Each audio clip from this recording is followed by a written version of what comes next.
Hello everyone, मैं Anamika Gupta civil bridge से। हमने एक mains PYQ analysis series start की है जहां हम बीपीएससी के सिलेबस और उससे संबंधित जो जो पिछले वर्ष प्रश्न आए हुए हैं, पूछे जा चुके हैं और जिन जिन टॉपिक्स का आपको आगामी मेंस परीक्षा की तैयारी के दौरान ध्यान रखना चाहिए, उनको हम आज इस वीडियो में डिस्कस करेंगे। ये उस सीरीज का पहला भाग है, ठीक है, जो जीएस जी जीएस 1 जो 300 मार्क्स के होते हैं, उसमें जो इतिहास वाला पोर्शन है सेक्शन 1 में इतिहास से संबंधित इतिहास और भारत और बिहार के कला संस्कृति से संबंधित क्वेश्चंस होते हैं जो 114 नंबर के होते हैं। उनको आज हम डिस्कस करेंगे। देखिए, बीपीएससी द्वारा जो सिलेबस में मेंशन है वो कहता है, पहला भाग ये है कि भारत का आधुनिक इतिहास और भारतीय संस्कृति, ठीक है, उसको हम 4 भागों में विभाजित करेंगे, ठीक है। पहला पहला भाग है कि आधुनिक भारत के इतिहास और भारतीय संस्कृति के अंतर्गत 19वीं शताब्दी, ठीक है, मतलब कि 1850 के बाद के मध्य से लेकर देश के इतिहास की रूपरेखा के साथ साथ गांधी, टैगोर और नेहरू से संबंधित प्रश्न पूछे जाएंगे। इसमें गांधी जी, रविन्द्रनाथ टैगोर और नेहरू के विचारों से संबंधित क्वेश्चंस होते हैं, जैसे कि गांधी जी का सर्वोदय का विचार, गांधी जी का ग्राम स्वराज, ठीक है, गांधी जी का सत्याग्रह, ठीक है, टैगोर का राष्ट्रवाद पर विचार, उनका शिक्षा पर विचार और उनका जो योगदान रहा है स्वतंत्रता आंदोलन के समय और जिसके लिए वे जाने जाते हैं। हमारे जो हमारे संस्कृति में जो उनका योगदान है, उस पे क्वेश्चंस आते हैं, ठीक है। नेहरू, जवाहरलाल नेहरू का भारत के प्रथम प्रधानमंत्री के रूप में जो भी योगदान रहे हैं, उन्हें आधुनिक भारत का निर्माता कहा जाता है। तो इससे क्वेश्चंस आते हैं। फिर उनके जो विचार है राजनीति में, समाज में जो उनका वैज्ञानिक सोच था, तो उस पे सवाल आते हैं, ठीक है, उसे हम देखेंगे, ठीक है। दूसरा भाग है जिसमें बिहार के आधुनिक इतिहास के संदर्भ में, ठीक है, प्रश्न पूछे जाएंगे जो पाश्चात्य शिक्षा पे बेस्ड होंगे।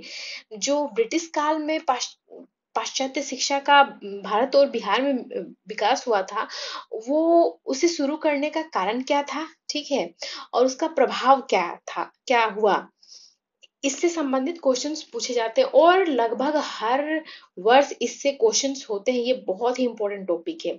68, आप अगर पीवाईक्यू देखेंगे तो 68, 69, 70 तीनों में पूछा गया है इससे संबंधित क्वेश्चन, और वो भी होते हैं 38 मार्क्स के, ठीक है।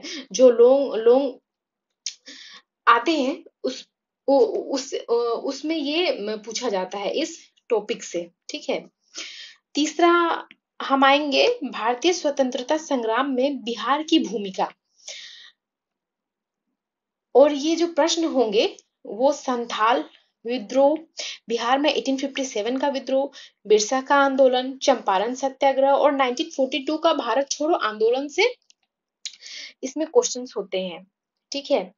और चौथा में आएगा कि मौर्य काल, पाल काल की कला और पटना कलम चित्रकला से संबंधित क्वेश्चंस होते हैं। देखिए, ये 4 जो भाग है, जो बीपीएससी द्वारा जो सिलेबस दिया गया है, इसमें 4 भाग हैं। ये अभी भी आप पीवाईक्यू जब देखेंगे तो इसके ये इन सब टॉपिक्स के अलावे भी कुछ टॉपिक से क्वेश्चंस पूछे जाते हैं, ठीक है। तो तो उन टॉपिक्स को अभी हम देखेंगे, ठीक है। उसके अलावे भी जो क्वेश्चंस आए हुए हैं उन्हें हम देखेंगे।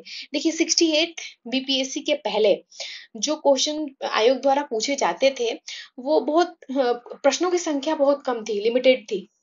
पेपर 1 में केवल 8 ही क्वेश्चन होते थे, जिसमें डीआई भी कवर होता था, करंट अफेयर्स भी कवर होता था, ठीक है।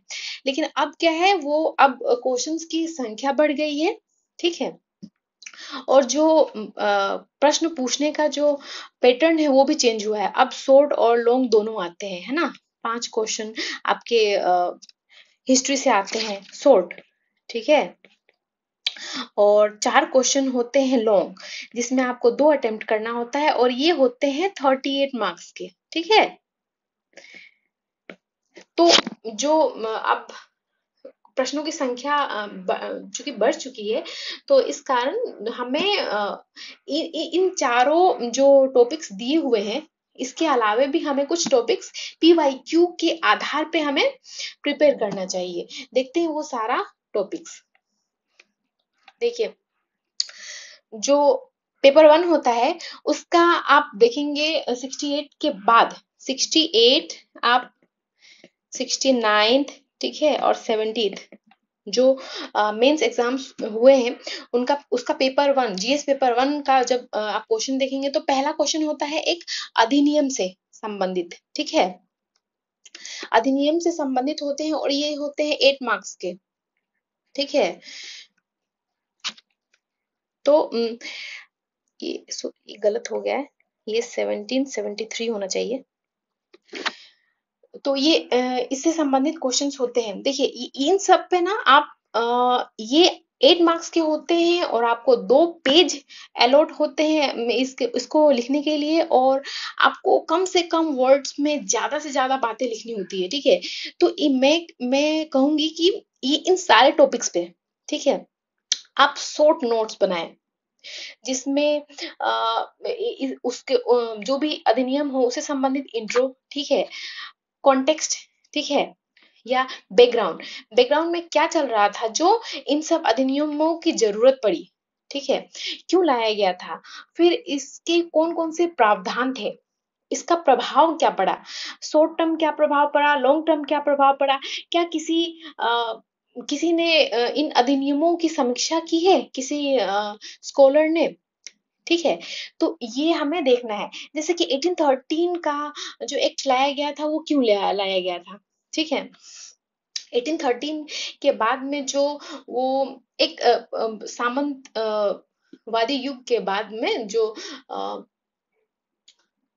मर्केंटलिज्म के बाद में जो युग था, वो थोड़ा सा पूंजीवादी मतलब जा रहा था, ठीक है, की ओर जा रहा था। तो ब्रिटेन में भी मांग हो रही थी कि बाजारों को खोला जाए, ठीक है। तो इसलिए ये 1813 का अधिनियम लाया गया था। इसमें चीन के साथ व्यापार और चाय के व्यापार को छोड़ के ईस्ट इंडिया कंपनी से जो भी व्यापारिक जो उनको रॉयल फरमान मिला था 1600 ईस्वी में, ठीक है, उन सबको छोड़ के यहाँ पे अन्य जो ब्रिटिश कंपनियां थी, ठीक है, उनको भी ईस्ट की तरफ व्यापार करने की छूट दे दी गई थी। फिर इसी 1813 के एक्ट में भारत में अंग्रेजी शिक्षा का शुभारंभ होता है, ठीक है, 1833 में, ठीक है। भी बहुत सारे सुधार होते हैं। इसमें पूरा ही छूट दे दिया गया ब्रिटिश कंपनियों को भारत में आने का। फिर जो मिशनरी थे उन्हें आने का, और यहाँ पे क्रिश्चियन मिशनरी जो यहाँ पे प्रीच करना चाहते थे अपना धार्मिक, तो उन्हें अधिकार दिया गया, ठीक है। आप जानते हैं कि 1853 के पहले, ठीक है, वो इनडायरेक्ट रूल था, और ईस्ट इंडिया कंपनी जो थी वो रूल करती थी ब्रिटिश पार्लियामेंट के बिहाफ पे। लेकिन 1857 के विद्रोह के बाद में 18 ये डायरेक्ट रूल होने लग गया। तो आप देखेंगे, जब आप इस सब को अच्छे से पढ़ेंगे, तो आपको पता चलेगा कि इन सब के इन सब के एक्ट के बैकग्राउंड में क्या चल रहा था, ठीक है। उनके प्रावधान भी अलग अलग होंगे, ठीक है, और उनका प्रभाव भी बहुत दूरवर्ती हुआ। जैसे मॉर्ले मिंटो एक्ट, ठीक है ना, उसका प्रभाव आज भी हम देखते हैं, ठीक है। राजेंद्र प्रसाद ने तो अपने बुक खंडित भारत में कहा है कि मोर्ले मिंटो एक्ट को बहुत बड़ा कारण माना है भारत के विभाजन के लिए, ठीक है। तो इसका आप ये सब अपने नोट्स में जरूर लिखें, और मेन एग्जामिनेशन में भी इन सबको मेंशन जरूर करें, ठीक है। तो आपका जो जो आंसर होगा वो थोड़ा दूसरे लोगों से बेहतर होगा, ठीक है। थोड़ा एनालिसिस लिखें, ठीक है, हर एक्ट में। फिर 1835 1919 और 1835 का भी एक्ट बहुत इंपॉर्टेंट है। जैसे यही से हमें प्रतिनिधित्व का प्रतिनिधित्व की शुरुआत होती है, मतलब डायरेक्टली प्रतिनिधित्व की शुरुआत होती है ना। फिर 1935 के एक्ट में बहुत सारे ऐसे प्रावधान थे जो हमारे वर्तमान जो कॉन्स्टिट्यूशन है, संविधान है, इसमें डायरेक्ट लिया गया है। इससे इस एक्ट से बहुत सारे प्रावधान लिए गए थे, ठीक है। अब हम इस टॉपिक्स के अलावा हम ये दूसरे टॉपिक्स पाएंगे जिसमें भारत अंग्रेजों की नीतियां, विशेषकर आर्थिक नीतियों पे आपको नोट्स प्रिपेयर करने हैं। देखिए ये 70th बीपीएससी में जो क्वेश्चन आए हुए थे लॉन्ग टर्म, उस लॉन्ग वाले क्वेश्चन, उसमें अंग्रेजों की नीतियों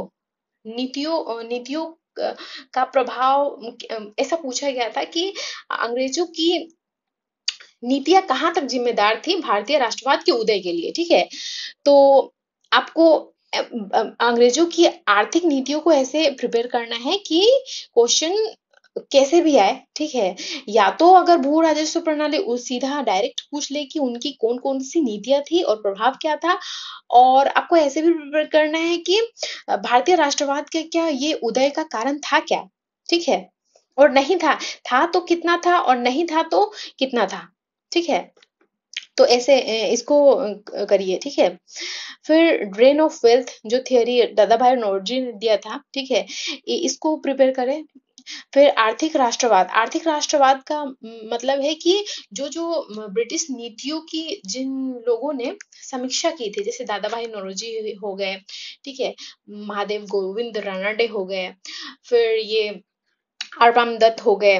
तो इन लोगों ने ब्रिटिश नीतियों की, आर्थिक नीतियों की समीक्षा की थी, जिसके आधार पे फिर राष्ट्रवाद की जो विचार थे वो ज्यादा लोगों ने समझा, और फिर उनको पता चला कि ब्रिटिश का असली मोटिव क्या है, ठीक है। तो इन सब का आप नोट्स प्रिपेयर करें, ठीक है। और ये इंपॉर्टेंट टॉपिक्स है, ठीक है। इसके बाद में तीसरा आपका टॉपिक होता है कला से संबंधित, ठीक है। ये जब आप कला वाला टॉपिक्स देखेंगे तो ये देखेंगे कि ये तीन जो टॉपिक है ये हर बार ये रिपीट होते हैं, ठीक है। जैसे 70th बीपीएससी में मौर्य कला से संबंधित क्वेश्चन था। पाल कला से संबंधित अभी लेटेस्ट 68 69 70th में नहीं आया है, तो ये बहुत इंपॉर्टेंट हो जाता है अभी के लिए। पटना कलम से 68 और 70th में आए हुए हैं, ठीक है। तो फिर भी इन सब के अलावा ये तीन जो टॉपिक्स हैं, इन सब के अलावे आपको बिहार की अन्य कलाएं, ठीक है, जैसे मधुबनी कला हो गया, मंजूषा कला हो गया, टिकुली कला हो गया, इन सबको भी प्रिपेयर करना चाहिए कि मे बी अगर क्वेश्चन ऐसे पूछ दिया जाए कि बिहार की प्रमुख चित्रकला है, ठीक है, तो आपको ये सभी मेंशन करना होता है। तो छोटा छोटा लगभग 100 150 वर्ड्स में इन सबको, मधुबनी चित्रकला क्या है, इसकी विशेषताएं क्या है, इनमें इसकी विषय वस्तु क्या होती है, इन सबको प्रिपेयर करें। जैसे मंजूषा कला है, मंजूषा कला की विषय वस्तु क्या होती है ना। जैसे विषहरी जो स्टोरी है उस पे बेस्ड है मंजूषा कला जो भागलपुर एरिया में होता है। टिकुली कला जो पटना के आसपास के क्षेत्र में होता है। तो वैसे बस क्या है, ठीक है, इसकी विषय वस्तु क्या होती है, अभी क्या चल रहा है इसमें, ये सब छोटे से नोट्स प्रिपेयर करें ताकि रिवाइज करने में अच्छा हो, और अगर एग्जाम में आ भी जाए तो आपको सोचने में ज्यादा टाइम बर्बाद ना करे और आप लिख पाए।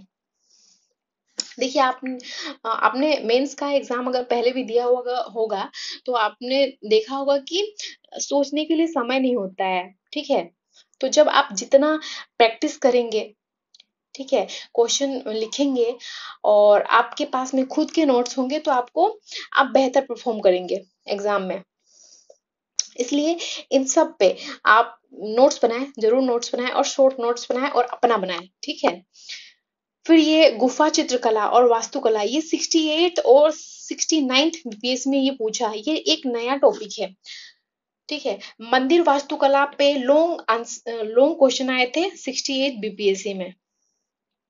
इसमें पूछा था कि नॉर्थ इंडिया के जो आर्किटेक्चर, मंदिरों के आर्किटेक्चर है उस पे क्वेश्चन पूछा था। तो आप मंदिर वास्तुकला आपने पढ़ा होगा प्रीलिम्स में, तो मंदिर वास्तुकला में एक नॉर्थ होता है, एक बीच वाला होता है, ये नागर है, ये बेसर होता है, ठीक है, और एक द्रविड़ होता है, ठीक है। नागर यहाँ होता है, इस साइड में बेसर होता है, यहाँ पे द्रविड़ होता है, ठीक है, यहाँ पे द्रविड़ होता है। तो इन तीनों को ही प्रिपेयर करें। और नागर के भी जो नॉर्थ साइड में होता है, तो नागर में भी कौन कौन से उसकी उपकलाएं हैं, जैसे ओडिशा शैली है, राजपूत शैली है, ठीक है। तो जो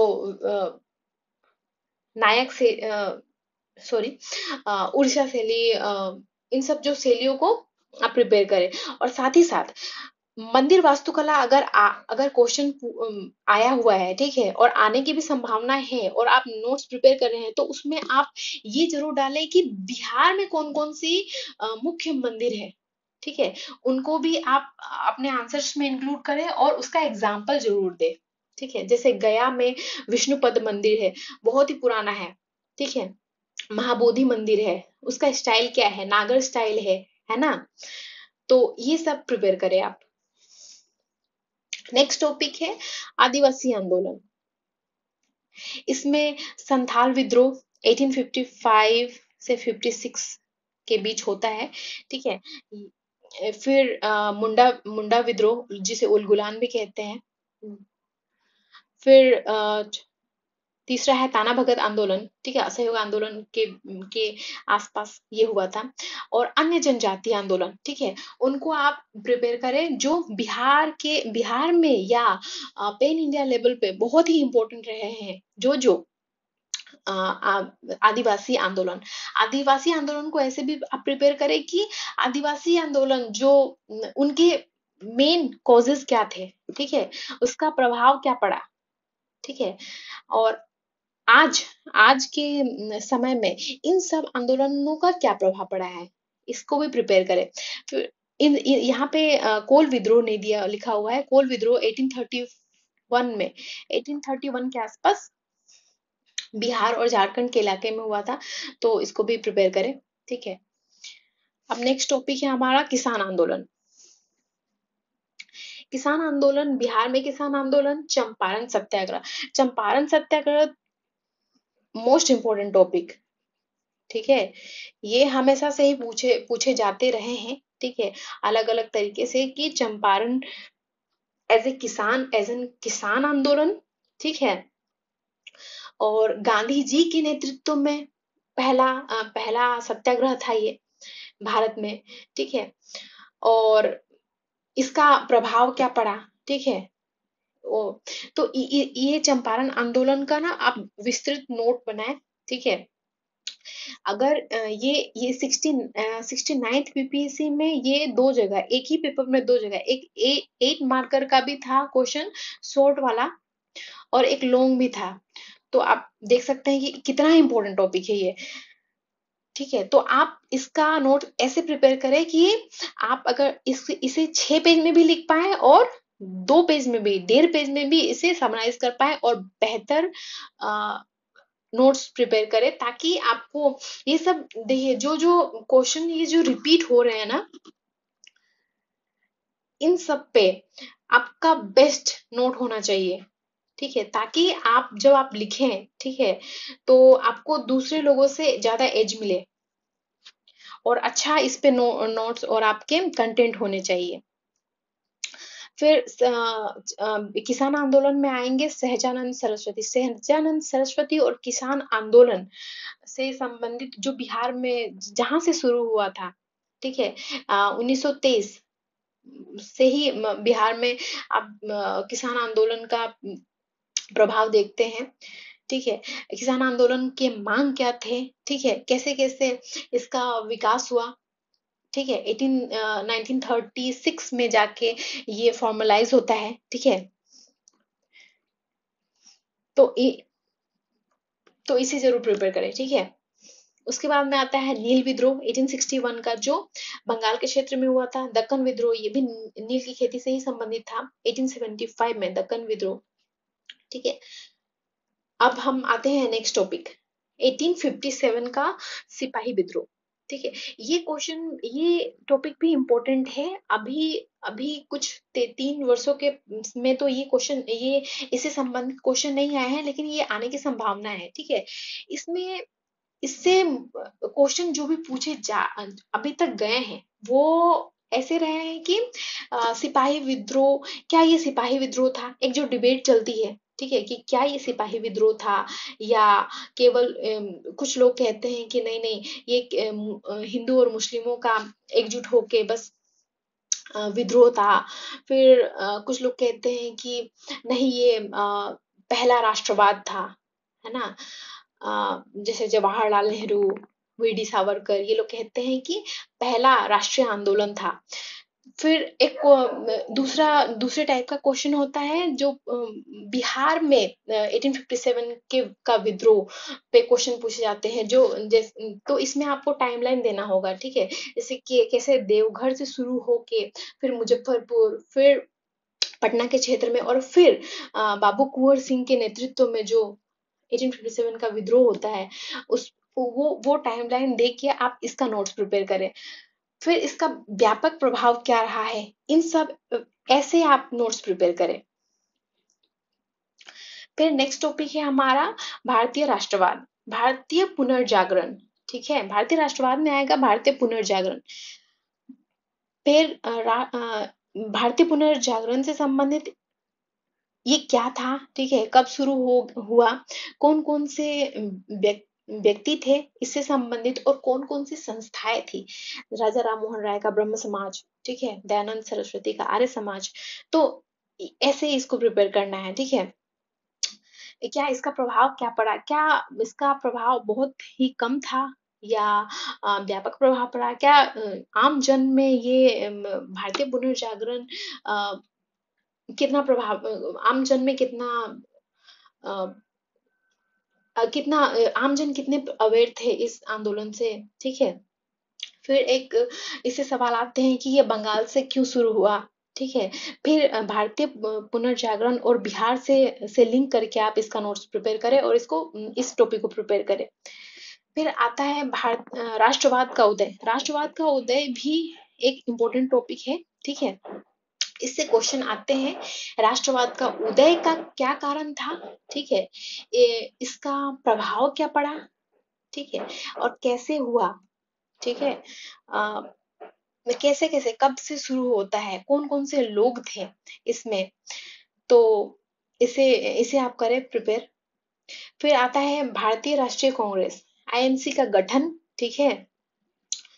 इसका उद्देश्य क्या था, ठीक है। और इसमें इसके जो मेन थियरीज हैं, जैसे सेफ्टी वाल्व थ्योरी आ भी चुका है बीपीएससी में शायद, हाँ आ चुका है। तो ये इससे संबंधित क्वेश्चंस, ठीक है, कि क्या सेफ्टी वाल्व थ्योरी कितना सही है, कितना गलत है, ठीक है। एओ ह्यूम का कितना रोल था, अंग्रेजों का कितना रोल था, ठीक है। फिर आपका इसी में एक अगला टॉपिक है, इसका ही सब टॉपिक है, आईएनसी का ही सब टॉपिक है, नरमपंथी और गरमपंथी। आप जानते हैं कि 1885 से 1905 का जो पीरियड है, आईएनसी का जो पीरियड है, वो नरमपंथी कहा जाता है, ठीक है। जिसमें आपके दादा भाई नौरोजी थे, फिर गोपाल कृष्ण गोखले थे, फिरोज शाह मेहता थे। ये लोग नरमपंथी, और उनके उनके मीन्स क्या थे, अंग्रेजों के खिलाफ, और उनका प्रभाव कैसे पड़ा, ये 69th बीपीएससी लॉन्ग आंसर में इनसे संबंधित क्वेश्चन आए हुए हैं। फिर गर्मपंथी 1905 के बाद में जो लाला लाजपत राय, बाल गंगाधर तिलक तिलक सॉरी और बिपिन चंद्र पाल, अरविंद घोष के नेतृत्व में जो हुआ गर्मपंथी, उसको गर्मपंथी कहते हैं। और फिर इसी से ही संबंधित है सूरत स्प्लिट, ठीक है। तो इन सब का नरमपंथी, गर्मपंथी, ठीक है, इनका इनकी इनकी मीन्स क्या थे, इनकी विचारधाराएं क्या थी, और इनका भारतीय स्वतंत्रता संघर्ष में इनका क्या क्या योगदान रहा है, ऐसे आप इसको प्रिपेयर करें।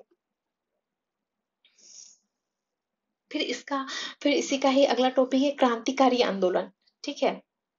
क्रांतिकारी आंदोलन का जो जो उदय होता है वो दो फेज में होता है, एक स्वदेशी आंदोलन के आसपास और एक होता है 1920s के बाद, असहयोग आंदोलन के बाद। तो इन सब इससे भी ये देखिए, ये वाला ये टॉपिक है, ये दोनों टॉपिक्स आ चुके हैं, ठीक है, कहीं ना कहीं। तो ये जो आगामी जो एग्जाम है, इसमें क्रांतिकारी आंदोलन बहुत इंपॉर्टेंट हो जाते हैं, ठीक है। तो इसको आप बहुत अच्छे से प्रिपेयर करें। अब हमारा नेक्स्ट टॉपिक है राष्ट्रीय आंदोलन, जिसमें स्वदेशी आंदोलन, ठीक है, होम रूल आंदोलन 1916 का, गांधी चंपारण, गांधी, ठीक है, गांधी जी का जो आगमन होता है और उनके नेतृत्व में चंपारण, खेरा और अहमदाबाद का जो उनका सत्याग्रह था उस पे, फिर रोलेक्ट सत्याग्रह, खिलाफत आंदोलन, असहयोग आंदोलन, बिहार नमक सत्याग्रह, सविनय अवज्ञा और बिहार, व्यक्तिगत सत्याग्रह और बिहार, भारत छोड़ो आंदोलन और बिहार, ठीक है। देखिए इन सब में ना सबसे इम्पोर्टेंट जो है वो है गांधी जी के नेतृत्व में राष्ट्रीय आंदोलन और भारत छोड़ो आंदोलन, ठीक है, व्यक्तिगत नमक सत्याग्रह, सविनय अवज्ञा आंदोलन और असहयोग आंदोलन, ठीक है। इसको गांधी जी के जो नेतृत्व में आंदोलन हुआ, और जो गांधी जी की विचारधाराएं थी सत्याग्रह का, ठीक है, नॉन वायलेंस का, तो और उनके जो टेक्टिक्स थे, ठीक है, जैसे कि नमक को एक सिंबल के तौर पे लेना, ठीक है, खादी, ठीक है, उनका 70th बीपीएससी में आया है कि गांधी जी का रचनात्मक कार्य, ठीक है। तो गांधी जी को अच्छे से प्रिपेयर करें, और गांधी जी से संबंधित जो भी उनकी विचारधारा है, उनको अगर चार पांच जगह से भी गांधी जी से संबंधित आपको नोट्स प्रिपेयर करने पड़े तो आप कीजिए, ठीक है, क्योंकि ये बहुत ही इंपॉर्टेंट क्वेश्चन है। और इससे संबंधित गांधी जी से क्वेश्चन तो आते हैं, लेकिन हर बार अलग तरीके से पूछता है गांधी जी से संबंधित, ठीक है। तो गांधी जी को बहुत अच्छे से प्रिपेयर करें, और ये बहुत ही अच्छा टॉपिक है लिखने के लिए, और आपको इसमें मार्क्स भी अच्छे मिलते हैं, ठीक है। और उसके बाद में ये जितने भी टॉपिक्स है, ये जितने भी आंदोलन है, स्वदेशी आंदोलन हो गया, या असहयोग आंदोलन, या भारत छोड़ो आंदोलन, इसमें बिहार की जो भूमिका है, और बिहार से कौन कौन से लोग जो थे, लीडर्स जो थे, वो पार्टिसिपेट कर रहे थे, और बिहार में ये सब आंदोलन किस प्रकार के थे, ठीक है। जैसे कि सविनय अवज्ञा आंदोलन, क्योंकि बिहार एक लैंडलॉक्ड स्टेट है, यहाँ पे नमक नहीं बना सकते थे, तो यहाँ पे लोग नमकीन पानी को उबाल करके नमक बना रहे थे, ठीक है ना। तो मेरा कहना है कि बिहार में किस प्रकार से ऐसे ये सब आंदोलन हो रहे थे, ठीक है, नंगी हड़ताल, जो ये सविनय अवज्ञा आंदोलन से ही जुड़ा हुआ है। भारत छोड़ो आंदोलन के समय में कैसे लोग प्रोटेस्ट कर रहे थे, ठीक है, सविनय अवज्ञा आंदोलन के दौरान चौकीदारी कर का विरोध हो रहा था, ठीक है। भारत छोड़ो आंदोलन का प्रभाव बिहार में इतना ज्यादा था कि बहुत सारे स्कॉलर्स ने, हिस्टोरियंस ने कहा है कि बिहार केंद्र था, ठीक है, भारत छोड़ो आंदोलन का केंद्र था। तो आपको बिहार के विशेष संदर्भ में इन सब टॉपिक्स को प्रिपेयर करना है, ठीक है। और इससे संबंधित कौन कौन से व्यक्ति व्यक्ति थे, ठीक है। जैसे असहयोग आंदोलन में मजहरुल हक थे, ठीक है, प्रोमिनेंट व्यक्ति थे। फिर आपके सविनय अवज्ञा आंदोलन में कुछ प्रोमिनेंट व्यक्ति थे। फिर भारत छोड़ो आंदोलन में महिलाओं ने, बिहार की बहुत सारी महिलाओं ने विशेषकर डायरेक्टली यहाँ पे पार्टिसिपेट किया था बहुत अच्छे से, ठीक है ना। शांति देवी हो गई, ठीक है, प्रभावती देवी तो थी ही, ठीक है। तो इन तारकेश्वरी देवी हो गई। तो इन इन महिलाओं से संबंधित, महिलाओं का, छात्रों का, फिर जयप्रकाश नारायण के नेतृत्व में आजाद दस्ता, ठीक है, जो कि बहुत ही इम्पोर्टेंट टॉपिक है। तो इन्हें प्रिपेयर करें। फिर हमारा अगला टॉपिक है भारतीय राष्ट्रीय आंदोलन में विभिन्न वर्ग, ठीक है। दलित आंदोलन, ठीक है, महिलाओं का आंदोलन, ठीक है, और मजदूरों का भी हो जाएगा, ठीक है। इसमें इन सब के तरीके कैसे थे, ठीक है, कौन कौन से कारण थे, ठीक है, क्या क्या मांगे थी, ठीक है, इन सबको आप प्रिपेयर करें। महिलाओं से संबंधित कौन कौन सी मांगे थी, ठीक है ना। क्या सच में उनका नेतृत्व था, डायरेक्टली था या इनडायरेक्टली था, ठीक है, वो इन सबको प्रिपेयर करें। फिर आपका आता है आधुनिक शिक्षा। मैंने पहले ही बताया कि ये जो टॉपिक है ये बहुत ही इम्पोर्टेंट है, हर बार इससे क्वेश्चन आते ही आते हैं, ठीक है। तो इससे अच्छा इसका अच्छे से प्रिपेयर करें इसको। देखिए, पहले जो आता था वो इससे संबंध शिक्षा से संबंधित आता था कि बिहार में शिक्षा, ठीक है, शिक्षा तक ही सीमित होता था। लेकिन 69th बीपीएससी में आयोग ने पूछा है कि बिहार में शिक्षा और बिहार एंशियंट एज से ही शिक्षा और अध्यात्म का केंद्र है, ठीक है। ये बहुत ही अच्छा टॉपिक था, बहुत ही अच्छा क्वेश्चन था लिखने के लिए। देखिए, हम पढ़ते तो है अध्यात्म, बिहार में शिक्षा नालंदा से ही शुरू होता है, ठीक है। फिर विक्रमशिला है, फिर औदांतिकपुरी है, ठीक है। लेकिन और अध्यात्म केंद्र भी हम जानते हैं बुद्धिज्म, जैनिज्म, ठीक है। जनक की सभा हम जानते हैं, अष्टावक्र की कहा स्टोरी जानते हैं बिहार में। फिर मिडिवल एज में हम मंडन मिश्र का स्टोरी जानते हैं हम। तो ये सब अध्यात्म के केंद्र रहे हैं, ठीक है। हम पढ़ते हैं, लेकिन मेन एग्जामिनेशन हॉल में हम लोगों को ये सब याद नहीं आता है और सोचने में बहुत वक्त जाता है, जिसके कारण हम इतने अच्छे अच्छे क्वेश्चन को अटेम्प्ट नहीं कर पाते हैं, जो कि बहुत ही, अगर हम ऐसे क्वेश्चन को लिखें तो अच्छे मार्क्स आएंगे, ठीक है। तो इसको अब जो जबकि आ चुका है, इससे संबंधित जो क्वेश्चन आ चुका है, तो इसे आप जरूर प्रिपेयर करें, ताकि अगर अगली बार आए तो इस पे आप लिख पाए।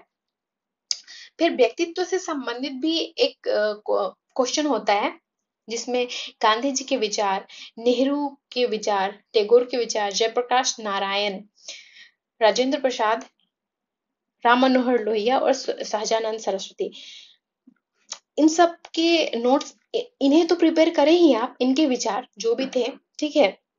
गांधी जी के सर्वोदय, ठीक है, फिर सत्याग्रह, ग्राम स्वराज, ट्रस्टीशिप का विचार, उनके 7 पाप, ठीक है।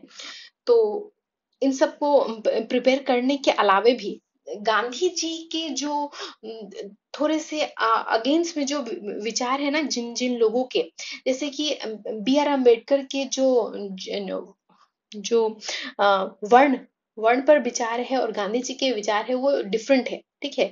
तो वैसे गांधी जी के विरोध में जो लोग हैं, ठीक है, विरोध मतलब विशेष एक जो भी विचार है, उस पे उसका काउंटर भी आप जरूर प्रिपेयर करें। कभी कभी आता है, जैसे एक बार आ चुका है गांधी जी और सुभाष चंद्र बोस के विचार पर क्वेश्चन आया हुआ है। तो उससे वैसे भी प्रिपेयर करें आप, जब ये विचार व्यक्तित्व जब आप नोट्स बनाएं और प्रिपेयर करें तो। फिर नेहरू के विचार में उनका वैज्ञानिक सोच, ठीक है, उनका वो समाजवादी, वो कहते हैं कि वो समाजवादी है, ठीक है, लेकिन उनका जो समाजवाद है वो कार्ल मार्क्स के समाजवाद से डिफरेंट है। तो डिफरेंट है तो कैसे है? जैसे वो वर्ग संघर्ष को नहीं मा वो वर्ग संघर्ष कार्ल मार्क्स के वर्ग संघर्ष को नहीं मानते हैं।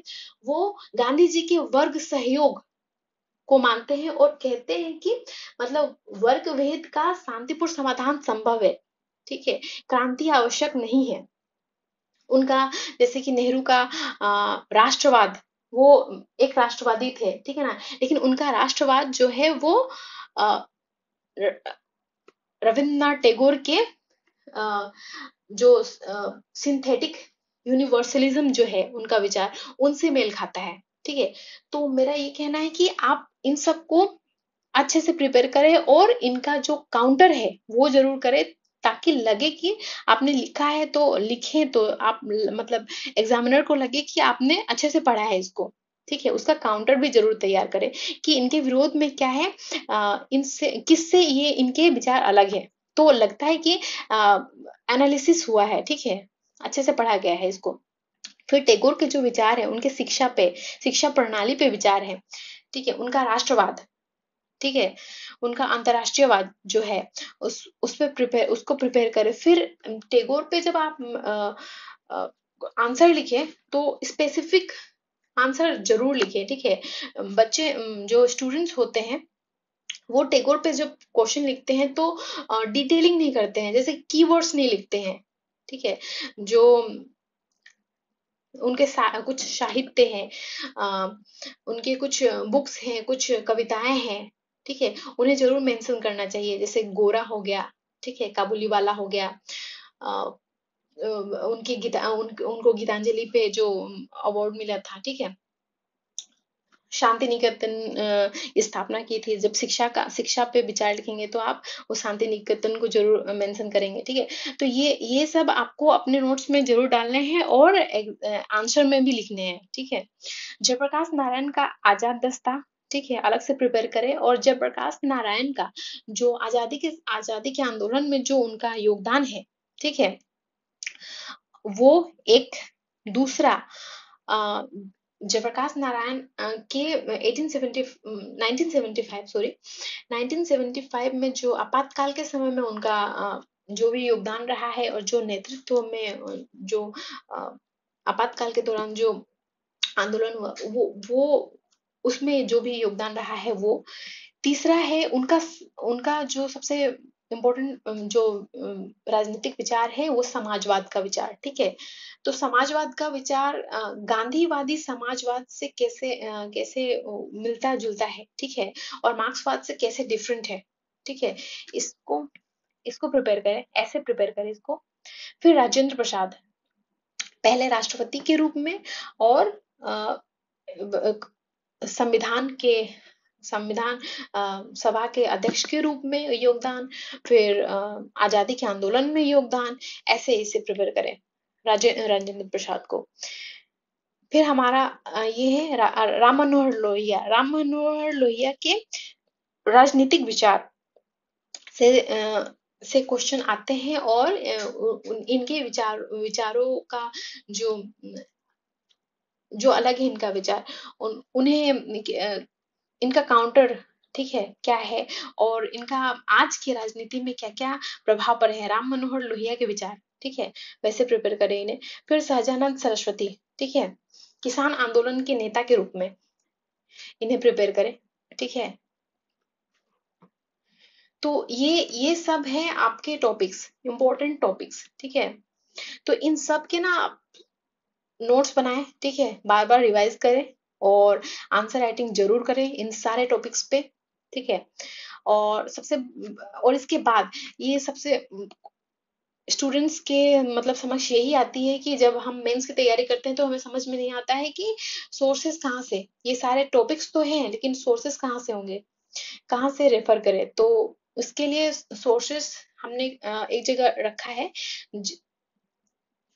आप ये ओल्ड एनसीईआरटी पढ़ सकते हैं। बिपिन चंद्रा का एक बिपिन चंद्रा पे एक बुक भी आती है और एनसीईआरटी भी है, तो वो पढ़ सकते हैं। फिर स्पेक्ट्रम की एक मोटी सी छोटी सी बुक आती है, वो आपने अगर प्रीलिम्स में पढ़ा होगा तो उससे रिवाइज करें। ठीक है, फिर अभी अगर नहीं भी पढ़ा है तो अभी आपके पास में समय है, आप इम्पोर्टेंट जो भी मैंने अभी मेंशन किया हुआ है, ठीक है, वो वो सारे टॉपिक्स पढ़ें, ठीक है, यहाँ से स्पेक्ट्रम से। फिर बिहार स्पेशल हिस्ट्री के लिए एक केबीसी नैनो की बिहार समग्र करके एक आती है, ठीक है, उन्हें आप पढ़ सकते हैं। उसमें ना केवल हिस्ट्री, उसमें ज्योग्राफी, पॉलिटी, ठीक है, इकोनॉमी, और जो भी करंट में अभी बिहार की इम्पोर्टेंट स्कीम्स है वगैरह, उसमें ये मेंशन है, तो इसे आप रेफर कर सकते हैं। फिर है आर्ट एंड कल्चर के लिए बिहार समग्र ही वही ठीक रहेगा, ठीक है। उसके बाद में सिविल ब्रिज के नोट्स, ठीक है, हमारा टेलीग्राम ग्रुप है, ठीक है, जो पहले पेज पे मेंशन है, वो आप देख सकते हैं। वहां पे भी हम लोग कुछ कुछ टॉपिक्स डाल रहे हैं और आगे भी डाले जाएंगे, ठीक है, और कुछ वीडियोस भी आगे आएंगे जो इन टॉपिक्स को कवर करेंगे, कुछ इंपॉर्टेंट टॉपिक्स को कवर करेंगे, ठीक है, तो वहां से आप देख सकते हैं। और जो भी जहां से भी आपको अगर देखना है, आपको नहीं मिल रहा है किसी चीज का सोर्स, ठीक है, तो आप फ्री मतलब ऑनलाइन आप रिसोर्सेस देख सकते हैं, ठीक है। तो बस आज के लिए इतना ही, ठीक है। अगर आपको ये वीडियो थोड़ा सा भी हेल्पफुल लगा हो, ठीक है, तो अपने दोस्तों के साथ में शेयर करें इसको, ठीक है। और हमारे टेलीग्राम चैनल पे हमने डेली आंसर राइटिंग भी स्टार्ट करी है, ठीक है, बीपीएससी मेंस के लिए। हम सब जानते हैं कि मेंस में आंसर राइटिंग ही इम्पोर्टेंट रखता है और कुछ नहीं, ठीक है। पढ़ना एक एक हद तक ठीक है, आपने पढ़ लिया होगा, प्रीलिम्स के लिए भी पढ़ लिया है, मेंस में भी आप पढ़ रहे होंगे, लेकिन आप जब तक लिखेंगे नहीं तब तक समझ में नहीं आएगा आपको, ठीक है। तो स्पीड के लिए, ठीक है, तो जरूर आप डेली आंसर राइटिंग कर सकते हैं। और करंट अफेयर्स के लिए भी आप हमारा टेलीग्राम ग्रुप वाला चैनल आप देख सकते हैं, जिसमें हम लोग रोज न्यूज़पेपर की कटिंग्स इंपॉर्टेंट जो न्यूज़ है उसे कवर कर रहे हैं। तो और जो भी इसके बाद में भी आप कमेंट सेक्शन में जाके आप बता सकते हैं कि अगर आपको कोई दूसरा कोई किसी टॉपिक्स पे आपको वीडियो चाहिए, तो हम लोग जरूर अपलोड करने की कोशिश करेंगे। और कोई भी सजेशन हो तो जरूर मेंशन करें कमेंट बॉक्स पे। Thank you so much.